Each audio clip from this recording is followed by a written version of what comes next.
go ahead and take questions for any of the players up here.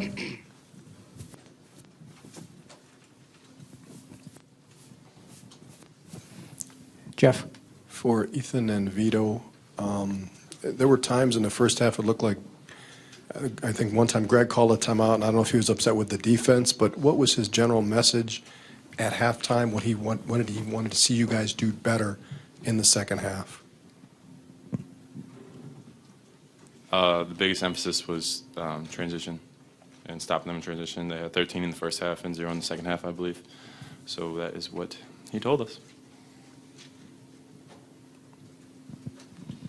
And Vitto, it appeared that you were much more active tonight than at Minnesota. I'm guessing you feel a lot better than he right now.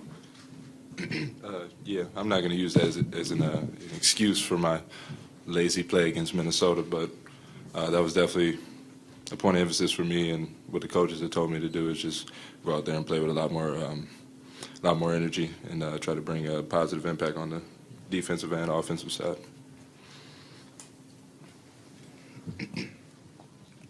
Jim. Ethan, offensively, you guys in the second half pretty much had everything working. Is that how ideally things were working when you guys were pounding the ball inside and then it would open up stuff for the outside? I mean, did it feel like things were just rolling? Yeah, I mean, anytime you're hitting shots from the outside, it obviously helps, but I think most times what opens that up is us being able to produce on the inside, and we didn't really do that as much in the first half as we did, and try to make that a point of emphasis in the second half, and that opened up a lot of shots for other guys, and they were knocking them down. Jeff. Khalil, you had a quiet game up in Minnesota as well, and I'm just curious, in the second half when you provided that little spark today, what were you able to do, you think, to help that little run there? I mean, just like I usually say, I know my role coming off of the bench, and that's to make, the little plays, get rebounds, play tough defense, and I think the dive on the floor started, gave us a little spark, so that's just what I try to do. Ben. Vitto, on your right, this is 4 straight games now that you guys have shot over 50% in the second half. Is there a common thread that you've seen of why you guys have been able to shoot so much better after halftime compared to starting the game out?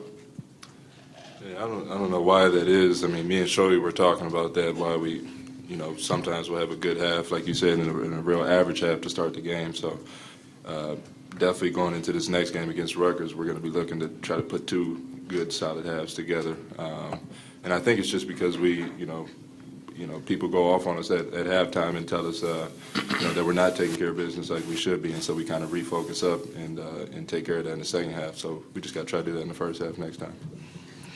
JR. On the right. Ethan, you were 2 for 6 in the first half. You got blocked twice in about the span of 5 minutes. The second half, both possessions start, you were assertive and scored ball. I mean, did you try to reassert yourself to open the half, or be more aggressive?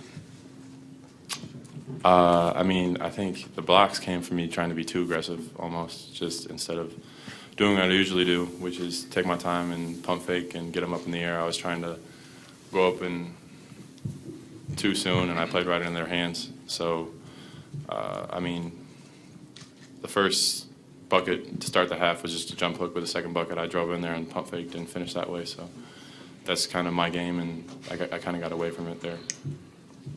In front. Vitto, you guys were able to hold Watkins, Stevens, and Moore to a combined 8 points tonight. Why were you so successful stifling their big guys? Well, we knew the threat that they posed before the game. That was a big point of emphasis, that they were definitely a team that had improved on the inside, and that a team that really pounded the ball inside as well. So we just wanted to make sure that we, provided help when we could. We didn't want to, play too much one-on-one. And then, we tried to stay down. We knew that they like to pump fake and counter a lot, so we don't want to give them any free buckets going to the foul line. So I think we did a good job of that. Jeff. Vitto, Ethan alluded to this earlier about getting back and not letting them get out in transition, but some of the threes they hit, the body language of a couple of your guys was almost like, I can't believe it. Did they frustrate your defense at times in the first half before you shut them down? Yeah, and I think that was in part because of the free buckets that we gave them in transition, which was mainly stemming from us not matching up, not knowing who we have. So once they got their confidence going, then they really started hitting at that point. And so, like you said, there was times where we played good defense and they just made the shot over us. So I mean, there was nothing we could really do about that. But that's why we wanted to, cut off those easy baskets in the second half. Anything else for the players? All right, thanks, guys. Yep.